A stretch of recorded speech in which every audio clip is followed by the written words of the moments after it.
Yithuke esinayo le nkulumo enqoko yethu sikhuluma ke lana insizwa uThulani ye Gumede ongumbhali ke wezincwadi. Incwadi ke 13 sethe wayibhala njengoba sikhuluma nje insizwa ke le zinze lapha ke Peter Maritzburg emsunduze lapho ke ahlala khona kanti ke ifundile ke yagogoda insizwa lapha ke ifundile ze-commerce njengoba ke ine masters degree ayithole lapha ke e-University of KwaZulu Natal. Sibongelele wemnguni sikwamukele umsazweni Ukhozi. Ekhawini namandla ngiyabonga mfethu ukuba nawe namhlanje and kuyintokozo ukuthi siphinde sizocijana impela siyabonga. Akubaleke kakhulu mfethu ngoba phela vele uhlelo labantu abasebasha okufanele ukuthi sonke isikhathi ke bahlale benakekelwa ukuze bakhule ngoba phela libunjwa liseva. Hayi kunjalo impela mfethu kuyintokozo. Hlobo sencwadi yakho Ingwe idla ngamabala. Asiqale lapho nje mfethu kungani uthe Ingwe idla ngamabala? Amfethu ngoba ngicabanga ukuthi ngithema ngenza ucwaningo ngabona ukuthi ziningi izinto esiziphiwe kodwa singayisebenzisi and iningi lethu uthola ukuthi sela kufanele ngabe siphumelela khona kuphumeleleki ngenxa ukuthi asiwasebenzisa amathuluzi esiwanikiwe. Engakho ke incwadi ethi Ingwe idla ngamabala ebesithi amathuluzi empumelelo. Ukubuka nje mfethu ukuthi into engenzeka kakhulu ngaqala ukubhala le ncwadi ukuthi khona imibuzo emithathu mfethu engicabanga ukuthi bathi yona imibuzo emkhulu kunayo yonke emhlabeni. Wonke umuntu ophila emhlabeni kufanele ayibuze yona. Le mibuzo u3 yokuqala ukuthi sivelaphi njengabantu njengoba sisila emhlabeni. Owesibili uthi sizokwenzana emhlabeni. Owesithathu bese uthi siyapi. Musubuka umbuzo wesibili uthi sizokwenzani la emhlabeni. Ila sekuncike khona yonke into uthi ngenzani njengoba ngila emhlabeni. Ingabe lokho engikwenzayo kuyahambisana nalento ofanele ngabe ngiyenza, because iningi lethu uthola ukuthi sinoba nokulimala ngoba manje khona into ozofika uyinikele kuyo. Ufake wonke abandla akho but ubuyithola uthi yazi angiyitholi lento ekufanele ngabe ngiyayithola kulento le. Ngenze isibonelo and ngiyakhuluma ngalento encwadini. Khona enye insizwa eyidume ngokuhlakanipha kuthiwa uAlbert Einstein. Ithi lensizwa lena uma sizohlulela ilwane ngokugibela isihlahla zonke khona ilwane ngeke kwazi ukugibela isihlahla and ngokuhluleka kwazo sobona ngazi ukuthi khona into wrong ngazo yayibona lento le. So and uma ubuka indawo esiphuma kuzo bekuba nendlela ethile esikalwa ngayo ukuthi uma uhlakaniphile mhlawumbe yebo enza imath kanjani uthola ukuthi khona abantu abehlakaniphile kodwa ukuhlakanipha kwabo kukwezinye izinto engagqamile noma mhlawumbe ukubaza yabo. Omunye umuntu uzophiwa ikhono lokudoba yabo nje sikhule esidlala mfethu uzokhumbula ukuthi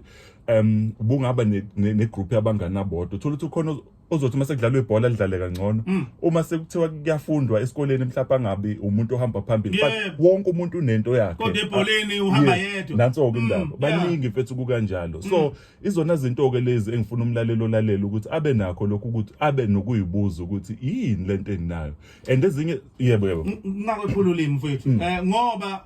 enye into njengoba usakhuluma lelo phuzu uqeda kulisho manje kuyenzeka umuntu wemnguni angene entweni agcile kanti akusiyo lekufanele ngabe uyayenza kunjalo futhi lapha manje amandla akahamba phele kanti khona le uthola ukuthi akazange ayinake engabe simbeke lapha kwelenyuni kunjalo and le nto le uthola ukuthi wena uyenza kalula abanye abantu mabekubuka babona ngathi inzima lento le nabakwazi ukuyenza and kwesinye isikhathi ngoba sifuna ukuhamba neningi lento uyazazi ukuthi uma uyenza uba nokugculiseka kodwa futhi ngoba abantu abaningi abayinakile bese uyeka nawo madoda wazi ngizokwenza isibonelo nje khona enye movie mfethu kuthiwa iCharity of Fire isukele entweni eyenzeka ngempela lensizwa kuyagijinywa kule movie ithi lensizwa kule movie ithi yona njalo uma igijima izwa amandla kaNkuluNkulu nothando lukaNkuluNkulu ebese kuba khona enye insizwa futhi ngizokwenza isibonelo ngayo bayibiza elapha eUK the Gypsy King ushaya isibhakela khona abantu futhi abashaya isibhakela babe nentokozo ukuthi ushaya isibhakela ngoba into uNkulunkulu abanike yona. Mina mangathiwa ngishaya isibhakela mfethu ngizoba nenkinga ngoba akuyona into yami yabona lento le awuthi ke ngizame ngapha esibhakeleni ngoba nazi into eshayayo futhi mbuthi singabantu yebo hey ake ngizame ngapha esibhakeleni hey ngoba manje kuyabhese ngibathe ngiyaphatanisa kulunga mhlawumbe ngapha ucila ngathuke ishaya induku ake ngizame ngapha inhliziyo ayikho lapha yebo usumane nje uyangena nje ebunesini ayizama umnesi ngoba ayimsebenzi kuyabheda mhlambe ebunesini ngalunga kodwa ehlizweni yakhe ejuleni kwayo ayikho lento yobunesi ngobe mfethu into ebuhlungu lento ngoba ngiyaphinda njengoba umbuzo ka number 2 ukuthi sizokwenzani la emhlabeni wonke umuntu mfethu unento nayo ehlukile athi umenza mfethu azizwe and bayakutshena nabantu ukuthi yazi uyenza kangcono lento mfethu into elula nje kuthiwa mfethu umxhumanisi wabantu yabo uma kukhona wena abantu bayajabula leyo nto ungakwazi ukuyisebenzisa ikholele iziningi izinto nomqondo wamabhizinisi mfethu uma ucabanga amabhizinisi okwakho kuhlukile kodwa mfethu usebenza into ehlukele kunaleyo nto leyo yazi ukuthi uphakathi kwaleli phuzo olushoyo likhulu kakhulu yebo yabona umsebenzi engwenza la yebo ayikho into engiyithanda njengale price ngisazi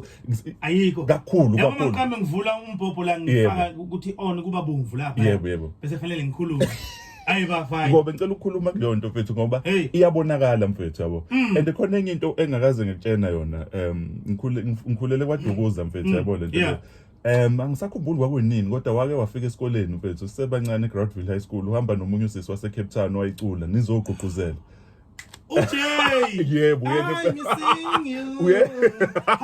bo 2004 ngiyakhumbula mfethu ngangela eGroundville High School ngangiphethe uhlelo mina lapho yebo umkhankaso sasiyenza so ngoba ngicela ukukhuluma ngawe mfethu ngoba ngithe mangenza ucwaningo lwami futhi ngibuka wena yabona ngobe khona lento esilimazayo yokujaha mfethu onogwaja abaningi esikhathi esisodwa yabo lento leyo lana mfethu ngikhuluma ngokuthi mangibuka wena abantu abaningi mangikubuka bazotshena ukuthi ungobe wenza izinto eziningi kodwa mina mangikubuka mfethu ngikubona wenza into eyodwa kodwa ehlukene kaningi ungobe njengamanje mfethu umsakazi Ukhozi okuyinto esamazi kakhulu ngayo Ngobe usiyalingisa manje ungobe uphatha imicimbi ungobe ziningi izinto azenzayo nama voice overs mfethu uma uyibuka lento kubonga ukuthi izinto eziningi kodwa ngoba iqhumene kakhulu nalento ehlangene nobusakazi kuba lula kuwena ukuthi uyenze lo nto ngicela ukubuyela emuva mfethu ngisakhula besinobaba uKhansasa siyambona lana ebhodini ubaba uKhansasa awula magama wayeshaya iredo sambona iseku-TV siyakubona nawe futhi ku-TV zihlangene uma ujaha unogwaja owodwa ukubamba lowo nogwaja kuzokuvulela amathuba abanye onogwaja but khona abantu abaningi mfethu abafuna ukujaha izinto eziningi ngesikhathi esisodwa zama ukuthola into eyodwa mfethu oyithandayo ocabanga ukuthi uyenza kalula uNkulunkulu akubizela yona uma ujaha leyo nto leyo wayibamba maningi amanye amathuba azokwenzeka ngicela ukwenza isibonelo ngami mina mfethu ngisamncane ngangifisa ukuba yi-animator ukudweba opopayi kanye nokuba umbhali kodwa ngikhule ngithanda incwadi ukuthanda incwadi kwami ngithe mase ngikhula abantu abaningi bebethi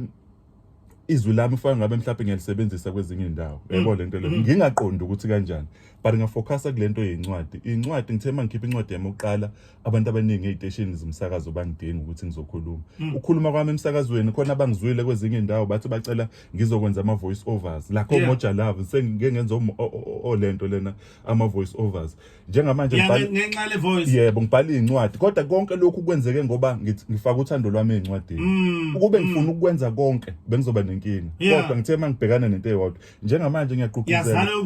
uzala izinto ezihlukahlukene and njengamanje ngihleze ngibatshena abantu ukuthi njalo ngo4 ekseni Monday to Saturday Msombuluko kuya ngomgqibelo ngo4 ekseni ngiyavuka ngibhale incwadi mase kushaya u6 ngene eshaweni ngiyaqoka ngemsebenzini ngiyokwenza umsebenzi wami ongahlangene nalezi zinto okuyinto engicabanga ukuthi sisazoyidinga idaka ukuthi uma unentshisekelo yephupho lakho kodwa kukho neminye imisebenzi okufanele uyenze ukuthi wenze njani wenza kanjani ngiyawuthanda lo mbuzo fethu sibambe lapho sizoyidinga idaka le emva kwehora lesihlanu alright sikhuluma ke la sihlele insizwa la uthulani umfowabo Gumede oyena ke esinaye la emsakazweni Ukhozi